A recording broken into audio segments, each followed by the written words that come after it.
नमस्कार मित्रों, मैं हूं पुखराज प्रजापति और आप देखें चैनल पुख जी।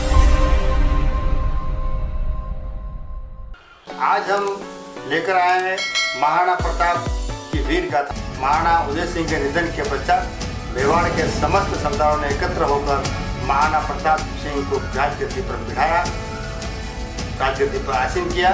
महाराणा प्रताप का राज्याभिषेक किया गया। कुंभलगढ़ के राज सिंहासन पर उन्हें विराजमान किया गया। उधर जगमल सिंह नाराज होकर बादशाह अकबर के पास चले गए और बादशाह ने उनको जहाजपुर का इलाका जागीर में प्रदान किया, उसके पक्ष में कर लिया।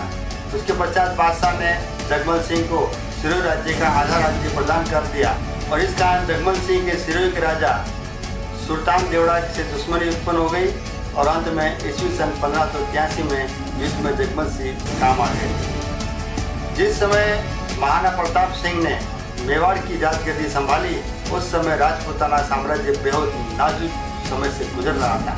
बादशाह अकबर की क्रूरता के आगे राजपूतों के कई नरेशों ने अपने सर झुका दिए थे। कई वीर प्रतापी महाराजाओं, राजवंशों ने, उत्तराधिकारियों ने अपनी कुल संपत्ति, कुल मर्यादा का सम्मान भुलाकर मुगलिया वंश के गुलाम हो गए थे और मुगलिया वंश से वैवाहिक संबंध भी बना दिए थे। कुल स्वाभिमानी राजघरानों के साथ ही महाराणा प्रताप भी अपने पूर्वजों की मर्यादा की रक्षा हेतु अटल थे, इसलिए वे तुर्क बादशाह अकबर की आंखों में सदैव खटका करते थे।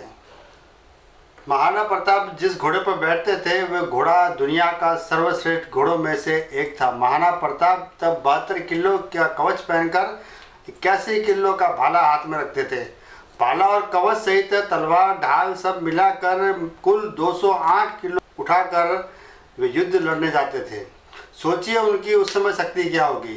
इस वजन के साथ रणभूमि में युद्ध करना सूरवीर का काम है, पूरा दिन लड़ना।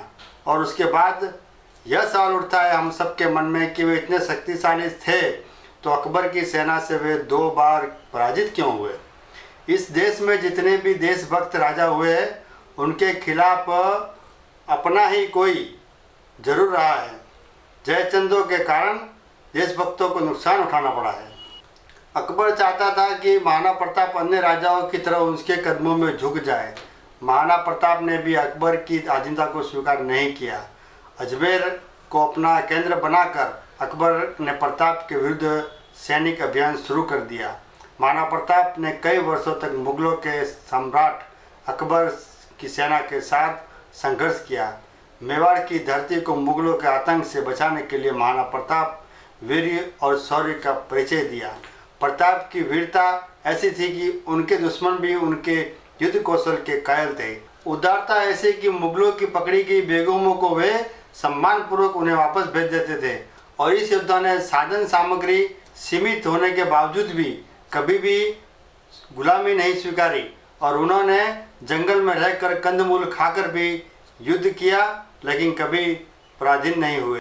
इस योद्धा की मृत्यु पर अकबर की आंखें भी नम हो गई थी और अकबर ने कहा था कि देशभक्त हो तो ऐसा, महाराणा प्रताप जैसा।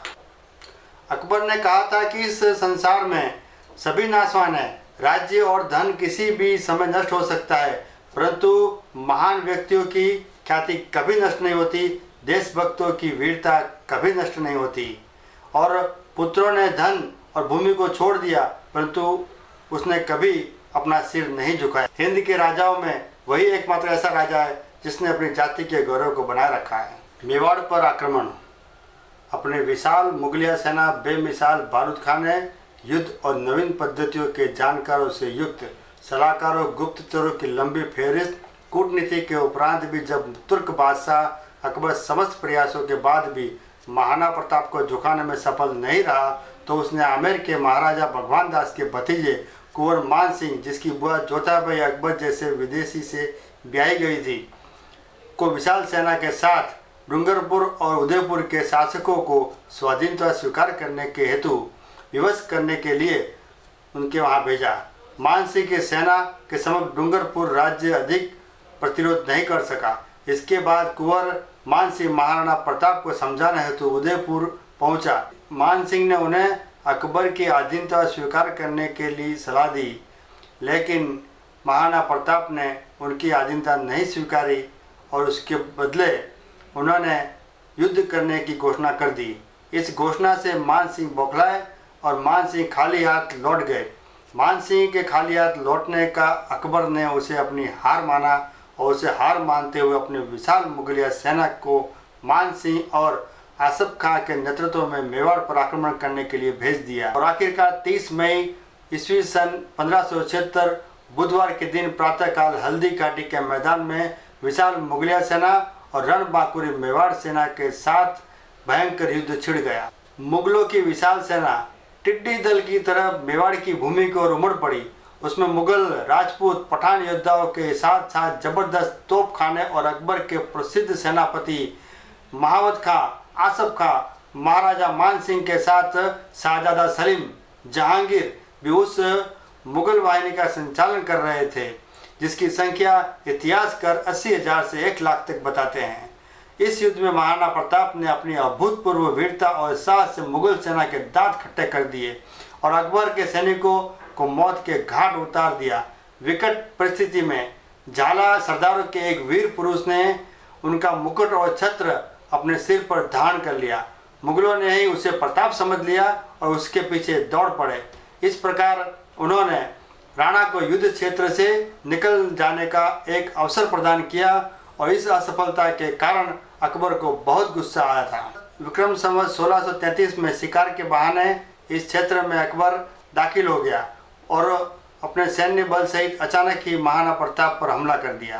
प्रताप ने तत्कालीन परिस्थितियों को संभल कर सीमित संसाधन के साथ में उन्होंने पहाड़ी क्षेत्रों में ही अपना डेरा डालने का उचित समझा और लघु तथा छापामार युद्ध प्रणाली के माध्यम से शत्रु सेना को हतोत्साहित कर दिया और बादशाह ने स्थिति को भांपकर वहां से निकलने में अपनी समझदारी समझी। एक बार के युद्ध में महाराणा प्रताप ने अपने धर्म का भी परिचय दिया। एक बार शाही सेनापति मिर्जा खान के सैन्य बल ने जब समर्पण कर दिया तो महाराणा प्रताप ने उनके साथ में आई हुई उनकी बेगमों को सम्मान सहित वापस मिर्जा खान के पास पहुंचा दिया। इतिहासकारों के अनुसार जहांगीर खान से जो युद्ध हुआ, बाद में हल्दी घाटी के युद्ध में करीब 20,000 राजपूतों के साथ लेकर महाराणा प्रताप ने मुगल सरदार राजा मान सिंह के 80,000 की सेना का सामना किया।